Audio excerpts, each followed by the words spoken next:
라 하는 요한을 데리고 예루살렘에서 돌아오니라. 아멘.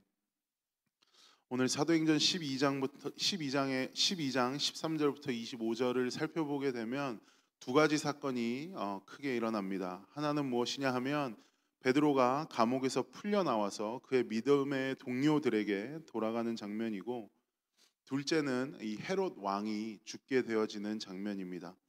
이 두 가지 장면을 함께 살펴보면서 오늘 몇 가지 나누고 계속해서 기도하는 시간을 가지면 좋겠습니다.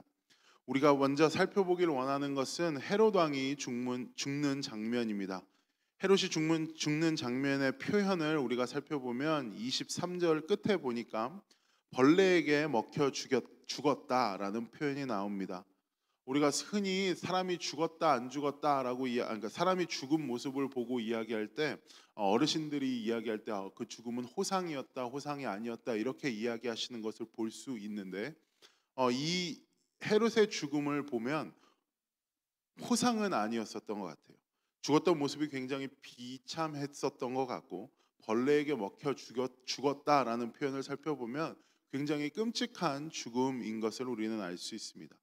그리고 특별히 살아 생전에 이 헤롯이 가졌었던 그 막강한 영향력을 우리가 살펴본다면, 이 헤롯의 죽음은 굉장히 그가 살아 생전에 가지고 있었던 힘과는 대조가 되는, 극명하게 대조가 되는 장면임을 우리가 생각해 볼 수 있습니다.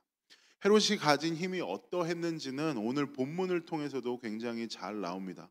첫 번째 보게 되어지면 19절에 이제 베드로가 이 감옥에서 탈출하게 되고 믿음의 동료들에게 돌아가게 되고 나서 이제 18절부터 보게 되면 군인들은 베드로가 어떻게 되었는지 알지 못하여서 난리가 난 것 같아요.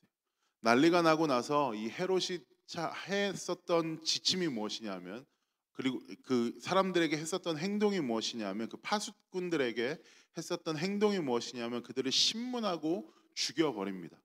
그러니까 사람이 아무리 왕의 권력에 있다 할지라도 누구를 죽이고 누구를 살리는 것은 굉장히 신중한 일이고 쉽게 할 수는 없는 일인 것 같은데, 이 안에서 보니까 사람의 목숨 하나를 죽이는 것 정도는, 하나뿐만이 아니라 그냥 어떤 사람의 목숨을 빼앗는 것 정도는 우습게 할 수 있을 정도로 헤롯의 힘이 막강했었던 것 같고, 또 20절부터 23절까지를 살펴보게 되어지면 헤롯이 두로와 시론 사람들을 대단히 싫어했대요. 그리고 그들의 왜 싫어해 여러분이 누군가를 싫어했다면, 나도 이 사람을 싫어하면 그만인데, 여러분이 누군가가 나를 싫어하는 것을 알았을 때 그 사람들에게 가서 아부나 아니면 그 사람들에게 가서 잘 보이려고 행동을 하지는 않잖아요. 근데 여러분들이 그랬었던 적이 있을 때를 생각해 보면, 나를 싫어하는 사람이 나보다 조금은 센 힘을 가지고 있거나 내가 있는 단체나 내가 속한 그룹에서 조금은 영향력이 센 사람들에게 우리가 그랬었던 어, 경험이 있는 것을 여러분이 알 수 있습니다. 이 두로와 시론 사람들이 그랬었던 것 같아요.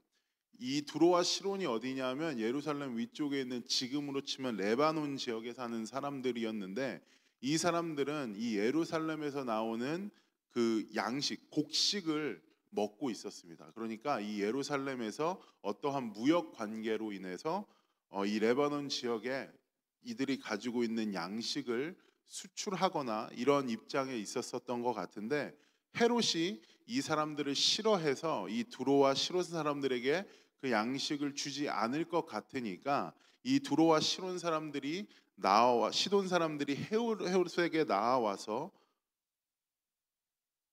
아부하는 장면을 우리는 20절부터 23절까지 볼 수 있습니다. 그러니까 내가 누구를 싫어했는데 그 사람이 나에게 와서 아부를 할 수 있을 정도까지의 영향력과 힘을 가지고 있었던 왕이 이 헤롯 왕이었었던 것 같아요. 그리고 여러분이 전에도 살펴봤었고, 그 전전에도 이 사도행전 초반부를 보면서 살펴봤었던 이 예루살렘 안에 대대적으로 시작되었었던 이 유대인들이 그리스도인들을 박해했었던 사건들의 배후를 살펴보게 되면 그 안에는 헤롯이 있습니다. 그래서 사실은 야고보도 우리가 어제 죽은 장면을 볼 수 있었고, 그리고 베드로 또한 이 헤롯으로 인하여서 감옥에 갇히게 되는 장면을 우리는 살펴봤었던 것 같습니다. 그러니까 쉽게 이야기하면 사람 한 명을 감옥에 보내는 것도, 사람을 죽이는 것도, 그리고 자기가 가진 영향력을 휘두름에 있어서 어떠한 방해도 받지 않고 있었던, 물론 로마 황제의 뭐 간섭을 받긴 했겠지만 자기가 다스리고 있는 그 통치권 안에서는 막강한 영향력을 휘두를 수 있는 것이 이 헤롯 왕이었습니다. 막강한 영향력을 가진 이 헤롯 왕도 어찌할 수 없는 것이 바로 죽음의 문제였었던 것 같아요. 죽음을 맞이한다는 것은 우리가 가진 것, 그리고 우리가 누리는 것, 우리가 하고 있는 이 모든 것에는 끝이 있다는 사실을 우리에게 너무나도 잘 알려줍니다. 그리고 나서 이 23절에 헤롯이 죽을 때에 죽었었던 그 이유, 아니면 헤롯이 자기가 막강한 힘을 가지고 살아왔을 때에 가지고 있었던 평소의 행태가 23절에 나오게 되어져요. 헤롯이 영광을 하나님께로 돌리지 않았다. 그러니까 하나님께 영광을 돌리지 않았다라는 의미는 그 당시에 헤롯의 왕의 평소 행실이 어떠했는지를 우리는 너무나도 잘 알 수 있습니다. 그러니까 이것이 단편적인 일회성 사건이 아니라 헤롯이 이 예루살렘 가운데에 분봉왕으로 있으면서 계속해서 하나님을 적대시하고 하나님 믿는 사람들의 반대편에 서서 행동했었던 것을 우리는 알 수 있습니다. 그리고 성경은 냉정하게 그의 삶이 하나님께 영광을 돌리지 않았음을 주목하고 있고, 그들이 가진 그 헤롯이 가졌었던 힘이나 헤롯이 가지고 있었던 영향력이나 헤롯이 누렸었던 그 모든 것들에 집중하는 것이 아니라 헤롯은 결국에 하나님을 찾지 않았다라는 평판으로 모든 것이 마무리되어지게 됩니다. 전도서 11장 9절을 보면 비슷한 구절이 나옵니다. 뭐라고 이야기하냐 하면, 청년이여 내 어린 때를 즐거워하며 내 청년의 날들을 마음에 기뻐하며 마음에 원하는 길들과 내 눈이 보이는 대로 행하라. 그러니까 네 맘대로 하라라고 이야기하는 거예요. 그리고 나서 뒤에 반전이 나오는데 뭐라고 써 있냐 하면, 그러나 하나님이 이 모든 일로 말미암아 너를 심판하실 줄 알라라고 이야기하면서 우리에게 굉장히 따끔한 일침을 이야기해 주는 것을 볼 수 있습니다. 우리가 누리고 사는 것, 내가 지금 이만큼 누리고 사는 것이 영원할 줄 알고 살아가는 사람들이 있어요. 내가 가진 것들이 끝까지 갈 것이라고 생각하는 사람들이 있어서 그것에 너무 목을 매어 정말 우리가 찾아야 할 것을 찾지 못하는 사람들이 굉장히 많이 있습니다. 이 헤롯도 그랬었던 것 같아요. 우리가 헤롯을 보면서 발견할 수 있는 것은 무엇이냐 하면, 우리 삶 가운데 끝이 있음을 알고, 또 우리 삶 가운데 우리가 누리고 사는 모든 것들에는 기한이 정해져 있음을 알고, 그 안에서 내가 내 원하는 것들을 즐거워하고 마음에 기뻐하고 원하는 것들을 마음대로 행할 수 있다 할지라도 그 일로 모든 것을 심판할 수 있는 분이 하나님임을 알아서 더욱더 겸손하고 더욱더 남을 위하여 살아가고, 내가 지금 누리고 있는 모든 행동의 의미가 과연 어떠한 의미인지를 하나님 안에서 녹여낼 수 있는 그러한 신앙인이 되어야 하는 것이 헤롯 죽음을 보면서 우리가 찾아야 하는 영적인 교훈인 줄 믿습니다. 그리고 마지막으로 함께 나누기 원하는 것은 무엇이냐 하면 오늘 24절 말씀입니다. 너무나도 멋있는 표현이 나옵니다. 함께 읽어보도록 하겠습니다. 오늘 말씀 24절 함께 읽어보겠습니다. 시작. 하나님의 말씀은 흥왕하여 더하더라 라는 표현이 나옵니다.